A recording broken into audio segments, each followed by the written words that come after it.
நமஸ்காரம். அடியார்கள் வாழ ரங்கன் நகர் வாழ சிறகோப்பந்தன் தமிழ் நூல் வாழ கடல் சூழ்ந்த மண்ணுலகம் வாழ மனவாள மாமனியே இன்னும் ஒரு நூற்றாண்டு வாழியே.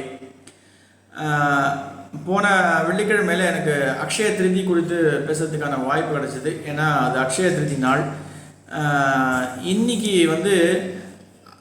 அக்ஷதை அப்படின்ற ஒரு விஷயம், இது ஒரு மங்களம் சம்மந்தப்பட்ட ஒரு விஷயம், மங்களகரமான ஒரு விஷயம். எல்லா ஒரு சுப காரியங்களும், கல்யாணமாக இருக்கட்டும், கிரகப்பிரவேசமாக இருக்கட்டும், ஆயுஷோமம், எந்த ஒரு விஷயமா இருக்கட்டும், 80ஆம் கல்யாணம், 60ஆம் கல்யாணம், இந்த மாதிரியான விஷயங்கள் எல்லாத்துலேயுமே ஆசீர்வாதம் நம்ம வாங்குகிறோம் அப்படின்னா பெரியவர்கள்கிட்ட இருந்து நிச்சயமாக அந்த அக்ஷதை அப்படின்ற ஒரு விஷயம் மிக மிக முக்கியமான ஒரு ரோலை ப்ளே பண்ணும்.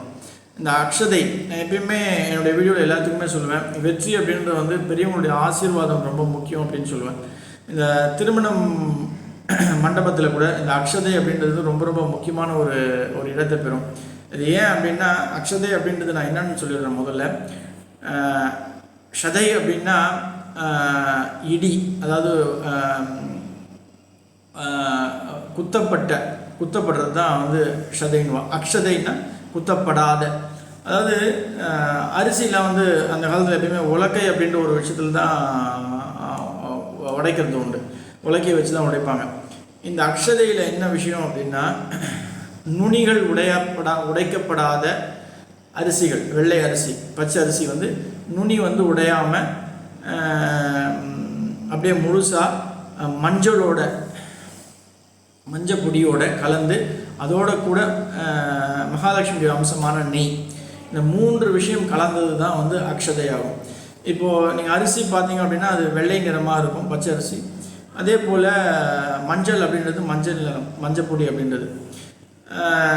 இது என்ன சொல்லும், என்ன குறிக்கிறது அப்படின்னா, இதனுடைய அர்த்தம், இதனுடைய தாற்பயம் என்ன அப்படின்னா, வெள்ளை அப்படின்றது சந்திரனுக்குரியது, மஞ்சள் அப்படின்றது குருக்குரியது, இந்த நெய் மகாலட்சுமியுடைய அம்சம். இது 3ம் சேர்ந்தால் மங்களம் உண்டாகும் அப்படின்றது தான் இதனுடைய சூட்சமம். அரிசி எப்பயுமே பார்த்தீங்க அப்படின்னா ஜெனரலாக பூமிக்கு மேலே விளையக்கூடியது, மஞ்சள் பூமிக்கு கீழே விளையக்கூடியது. இந்த நெய் அப்படின்றது பசுமாட்டுடைய நெய், மகாலட்சுமியுடைய அம்சம். நான் ஏற்கனவே சொன்ன மாதிரி இந்த 3ம் சேரும் பொழுது எந்த இடத்துல இந்த 3ம் சேர்ந்துருக்கோ நிச்சயமாக அவசியம் மங்களம் அப்படின்றது உண்டாகும். இந்த மங்களம் அப்படின்ற ஒரு விஷயம் எங்கெல்லாம் அப்படின்னா, இப்போது புது கிரகப்பிரவேசம், புது வீடு புகுதல், புதுசாக நம்ம பிஸ்னஸ் ஆரம்பிக்கிறோம், ஒரு ரெஸ்டாரண்ட் பண்ணுறோம், ஒரு கமர்ஷியல் பில்டிங் கட்ட போகிறோம், கல்யாணம். முக்கியமாக பார்த்திங்கன்னா அந்த அக்ஷதை எங்கே மிகப்பெரிய ரோலை ப்ளே பண்ணால் கல்யாணம் தான். எதுக்கு நான் சொல்கிறேன் அப்படின்னா, மணமகளும் மணமகனும் வேறு ஒரு இடத்துலேருந்து ஒன்று சேர்றது. இப்போ நான் எக்ஸாம்பிள் சொன்ன மாதிரி அரிசி அப்படின்றது பூமிக்கு மேலே விளையாது, கிழங்கு, அந்த மஞ்சக்கிழங்கு அப்படின்றது பூமி கீழே விளையாது. இது 2ம் ஒன்று சேர்ந்து இந்த நெய்யினால் பெரியவங்களுடைய ஆசீர்வாதத்தால், மகாலட்சுமியுடைய ஆசீர்வாதத்தோட ஒன்று சேர்ந்து ஒரு நல்ல புது வாழ்க்கையை துவங்கணும் அப்படின்றது தான் இந்த அக்ஷதையை நமக்கு சேர்ப்பாங்க. இந்த அக்ஷதையை சேர்க்கும்பொழுது, அக்ஷதையை சேர்க்கறதுன்றது இன்றைய காலகட்டத்தில் ரொம்ப தொலைவிலிருந்து தூக்கி போடுற ஒரு வரைமுறைக்கு நம்ம போய்ட்டோம். ஒரு அவசியம் தேவையில்லாத ஒரு விஷயம். பக்கத்தில் போய் அக்ஷதை அப்படின்றது நம்ம ஆசீர்வாதம் அப்படின்றது நம்ம அந்த மணமகனுக்கும் மகளுக்கும் திருமணமாக ஆகின்ற இருவருக்கும் நம்ம சேர்க்க வேண்டிய ஒரு விஷயம், மங்களமான ஒரு விஷயம். அதை தூக்கி எறிகிறது அப்படின்றது அறவே தவிர்க்க வேண்டிய ஒரு விஷயம். இந்த விஷயத்தை கொஞ்சம் ரொம்ப கேர்ஃபுல்லாக நம்ம பார்க்கணும். ஏன்னா அங்கே தான் மங்களம் உண்டாக வேண்டிய ஒரு விஷயம்.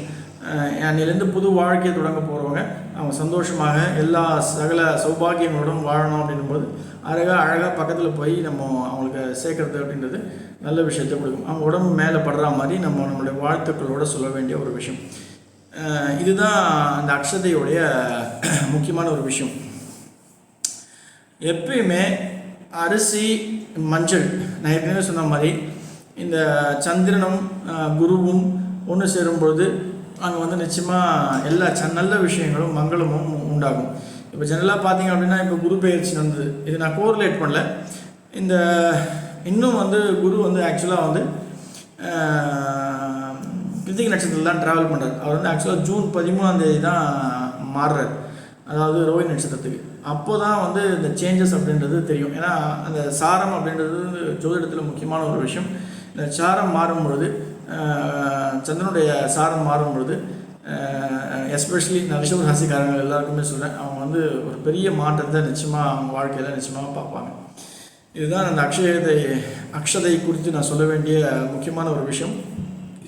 நிச்சயமாக எல்லார் வாழ்க்கையிலையும் மங்களம் உண்டாகணும் அப்படின்னா நீங்கள் எந்த பிஸ்னஸ் பண்ணாலும் சரி, எந்த ஒரு சின்ன முயற்சி எடுத்தாலும் சரி, இந்த பெரியவங்களுடைய ஆசீர்வாதம் வாங்கணும் அப்படின்னா அவங்க காலில் விழுந்து இந்த அக்ஷதையை போட சொல்லி, அதாவது பச்சை அரிசி ரொம்ப முக்கியமான ஒரு விஷயம் வந்து அரிசி வந்து உடையாமல் இருக்கணும், நுனிகள் உடையாமல் முழுசாக இருக்கணும், மஞ்சள் வந்து அதில் சேர்ந்துருக்கணும், பசும் நெய் அதில் சேர்ந்துருக்கணும். இது 3 விஷயத்தை நீங்கள் சேர்ந்து பாருங்கள், அந்த இடமே பாசிட்டிவ் எனர்ஜி நிச்சயமாக வரும், பெரிய மங்களம் உண்டாகும். நன்றி. ஆழ்வார் ஆச்சாரியன் எம்பெருமானார் ஜீயர் திருவடிகளே சரணம். ஆண்டாள் பிச்சொக்கலிங்கம் திருவடிகளே சரணம் சரணம் சரணம்.